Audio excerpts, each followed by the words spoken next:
देखिए, ये आंदोलन डॉक्टर रितु के नाम से शुरू हो रहा है, लेकिन इस आंदोलन को मजबूती देना और इस आंदोलन को सफल बनाना उन तमाम अम्बेडकरवादी संगठनों का और नेताओं का उत्तरदायित्व है जो आज अपने संगठनों में बहुत बड़े बड़े भाषण देते हैं। ये एक मैसेज पूरे देश में जाना चाहिए। आज तक का रिपोर्ट ये है कि SC/ST एक्ट के अंदर जितने केस पूरे देश में रजिस्टर्ड हुए हैं उनमें से 95% केस या तो बंद हो जाते हैं या लोग कंप्रोमाइज कर लेते हैं, लंबे समय तक लड़ नहीं पाते। इसलिए उस एक्ट की धार कमजोर होती जा रही है और इस केस के माध्यम से पूरे देश के अंदर उन लोगों को जो विक्टिमाइज होते हैं और जो आत्महत्या करने के लिए मजबूर होते हैं, उनको ये एक मैसेज देना है कि मरना नहीं,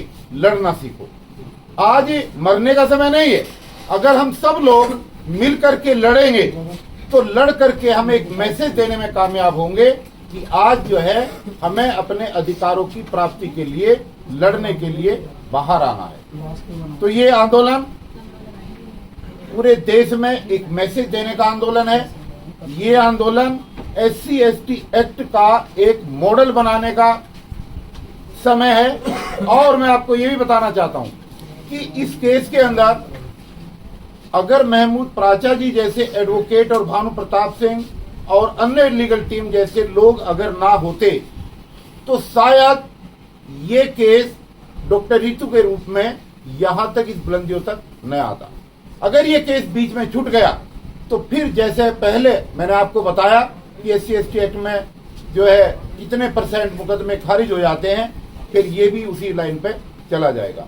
और लोग इसलिए आगे नहीं आ पाते क्योंकि उनको एक सुलझी हुई लीगल टीम नहीं मिलती है।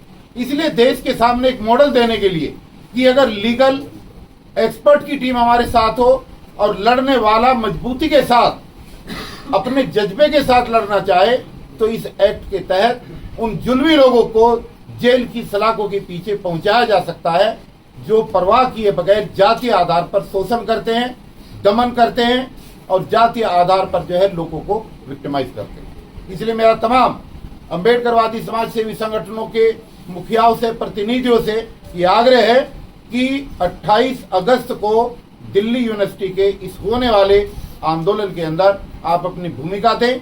आप अपने सक्रिय पदाधिकारियों के साथ वहां पर पहुंचे। आपकी फिजिकल प्रेजेंस वहां पर बहुत जरूरी है और इसको उस एक्ट का नमूना बनाएं जो 2 अप्रैल 2018 को भारत बंद के दौरान हमारे 15 बच्चों ने शहीद हुए, उनको गोलियां लगी। अगर उसका वास्तव में फलीभूत करना है और इस एक्ट को पूरे देश के अंदर प्रभावशाली तरीके से लागू करने का एक मैसेज देना है तो ये केस एक मील का पत्थर साबित होगा और इस केस को लेकर के इसको मुकाम तक पहुंचाने के लिए सब लोग आगे आए। धन्यवाद। साथियों, मैं आज आपके चैनल के माध्यम से भारत के हर कोने गली कूचों में रहने वाले SC/ST OBC माइनॉरिटी समाज के लोगों से एक आह्वान करना चाहती हूँ कि साथियों, बहुत हो चुका ये कैंडल मार्च चलाना।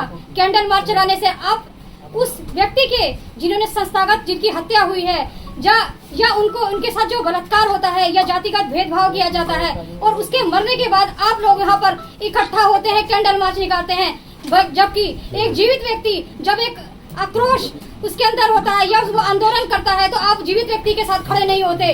और आज एक वक्त है कि हम लोगों को इस एकता का प्रदर्शन देना है, क्योंकि आज जो बहुजन समाज है आप देख रहे हैं इसके साथ जातिगत भेदभाव इतना किया जा रहा है। आपने देखा होगा कि मणिपुर की घटना में जातिगत भेदभाव का शिकार वो आदिवासी 2 महिला जिन्हें नंगा नाच करवाया जा रहा है एक तरीके से।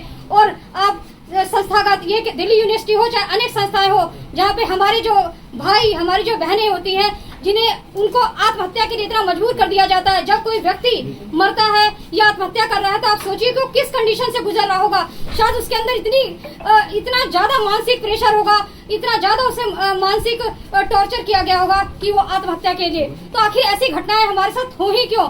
हमारे समाज के जो लोग हैं, जो ठेकेदार बनते हैं अपने आप को, जो समाज के सामाजिक संगठन के जो लोग हैं, उन्हें समझना चाहिए ये डॉक्टर रितु की लड़ाई नहीं है। ये यहाँ पर भारत कि हर कोने में बहन बेटियां जितनी भी हैं, जो पढ़ने वाले शिक्षक हैं, जो प्रोफेसर हैं, उन्हें सोचना चाहिए उनकी लड़ाई है और हम ही लोगों को इस लड़ाई को अगर मुकाम तक पहुंचाना है और उन बच्चों के और जो प्रोफेसर हैं उनके भविष्य की अगर हमें कामना करनी है, सुरक्षित रखना है, तो हम लोगों को 28 तारीख जो 28 अगस्त को होने वाला जो एक आह्वान है, एक आंदोलन है, इसमें मिलकर भागीदारी करनी पड़ेगी, जिससे डॉक्टर रितु के साथ साथ उन तमाम जो बच्चे हैं, जो प्रोफेसर हैं, उनके भविष्य को सुरक्षित रखा जाए। साथियों, कहा जाता है कि कानून सभी तरह से सभी के लिए बराबर होता है, लेकिन यहाँ समानता है कहाँ पे?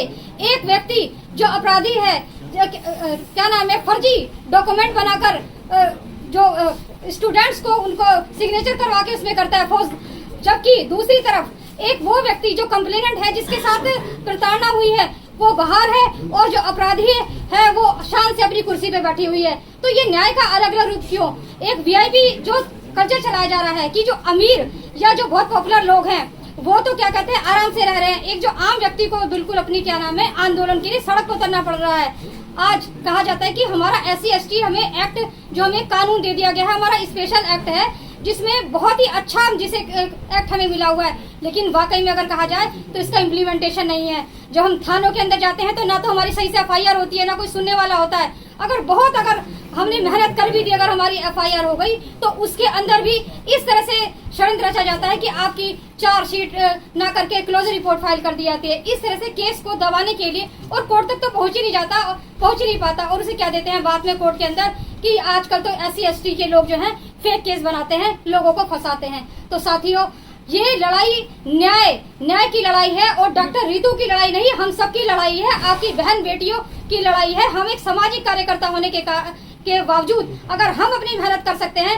तो घर के अंदर बैठे हुए वो सभी लोग जो अपने आप को कहते हैं कि हम जिंदा दिल लोग हैं, सड़क पे उतरिए और 28 तारीख को दिल्ली यूनिवर्सिटी में आप सभी डॉक्टर रितु का सपोर्ट करने के लिए जरूर आए। जय भीम, जय भारत, जय सभी के लिए क्रांतिकारी जय भीम और नीला सलाम।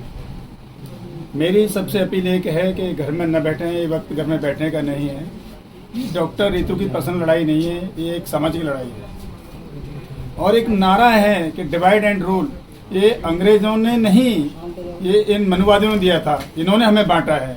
तो प्लीज इस पे ध्यान दें और घर से निकल करके बाहर आएं और इस बच्ची का, प्रोफेसर रितु का साथ दें। घर में बैठने का समय नहीं है, बिल्कुल खत्म हो चुका है। नहीं तो ये आज रितु का नंबर कल हमारा और आपका, हमारी आपकी बहन बेटी का हो सकता है।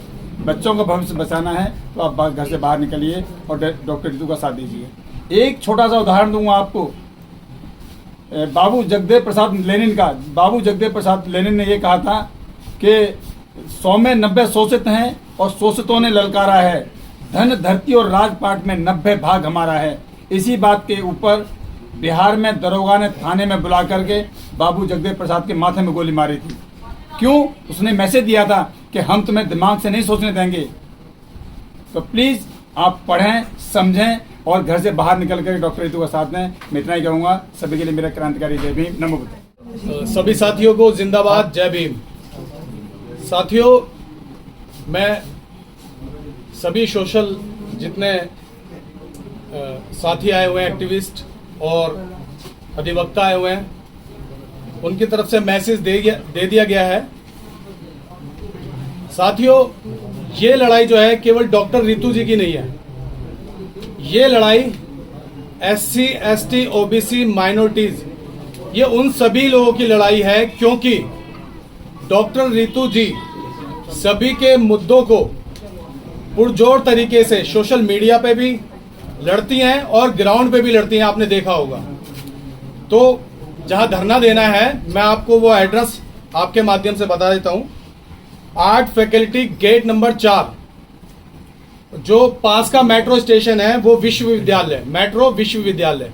मैं एक बार रिपीट कर देता हूं, जहां पे धरना दिया जाएगा, art faculty gate number 4 near Vishwavidyalaya, metro, वहां का पास का मेट्रो स्टेशन है और टाइम करेक्ट 12:30 बजे से हमारा धरना स्टार्ट हो जाएगा। तो जितने भी साथी हैं, आपके माध्यम से ये मैसेज जब भी सर्कुलेट होगा, लोगों तक पहुंचेगा, बहुजन साथियों तक पहुंचेगा, उनसे मेरी एक ही अपील है, गुजारिश है कि ये लड़ाई डॉक्टर रितु जी की नहीं है, ये लड़ाई हम सब की है और इस लड़ाई को जीतना है। नहीं तो आज हम एग्जाम्पल दे रहे हैं रोहित वेमुला जी का, पायल तड़वी जी का, तो वो उस समय का इंतजार नहीं करना है, क्योंकि मोमबत्ती लेके कैंडल निकालना, मार्च निकालना, मशाल लेके मार्च निकालना, बाद में जुलूस करना, उससे कोई फायदा नहीं है। जो जीवित व्यक्ति आज हमारी लड़ाई लड़ रहा है, ये लड़ाई केवल डॉक्टर रितु जी की नहीं है, ये हमारी लड़ाई है। तो सभी साथियों को इस लड़ाई में सहयोग करना है, टाइम से पहुंचना है और बिल्कुल मजबूती से, चाहे डंडे पड़े हमारे ऊपर, चाहे मुकदमा हो, इस लड़ाई को मजबूती से लड़ेंगे। तो सभी साथियों से गुजारिश है, सभी साथी आइए। धन्यवाद। जय भीम।